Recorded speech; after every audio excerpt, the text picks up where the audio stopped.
আসসালামু আলাইকুম ভিউয়ার্স, আজকে আমি শেয়ার করব চিকেন রেজালা। আমি চিকেনের সাথে লবণ দেব স্বাদ মতো, এর সাথে দেব 1 কাপ টক দই। এগুলোকে ম্যারিনেট করে 20 মিনিটের জন্য রেখে দিব। আমি আগে থেকে বেরেস্তা করে রেখেছিলাম। বেরেস্তা দিব 1 কাপ বেরেস্তা। তার সাথে অ্যাড করব আমি কাঠবাদাম, আর তার সাথে অ্যাড করব আমি দুধ। এগুলোকে সুন্দর করে ব্লেন্ড করে দিয়ে দিব এলাচ, দারুচিনি, লবঙ্গ, তেজপাতা। এর সাথে অ্যাড করব 2 টেবিল চামচ পেঁয়াজ কুচি।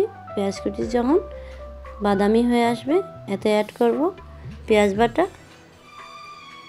রসুন বাটা, আদা বাটা। সাথে দিয়ে দিব মরিচের গুঁড়ো, আর সাথে অ্যাড করব জিরা গুঁড়ো। এগুলো যখন ভাজা ভাজা হয়ে আসবে, তখন দেব ম্যারিনেট করা চিকেনগুলো এভাবে করে সুন্দর করে নাড়াচাড়া করে মেখে সুন্দর করে নাড়াচাড়া করব। নাড়াচাড়া করে এটাকে কিছুক্ষণের জন্য ঢেকে রাখব। কিছুক্ষণ পর খুলে আবার আমি এটাকে নেড়েচেড়ে দেব। আমি এখানে অ্যাড করব সেই ব্লেন্ড করা বেরেস্তা বাদামটি দিয়ে সুন্দর করে মিক্স করে নেড়েচেড়ে দেব। তারপর এটাকে এখানে আবার একটু স্বাদ মতো লবণ দেব।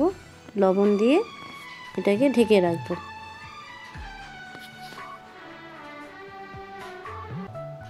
আবার একটু পরে খুলে আবার নাড়াচাড়া করে এটাতে দেব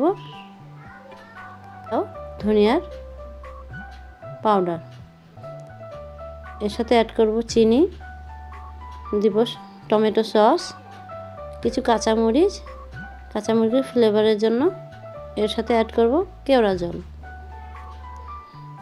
এগুলো দিয়ে একটু নেড়েচেড়ে ঢেকে রাখবো কিছুক্ষণের জন্য। তারপর হয়ে গেল আমার রেজালা।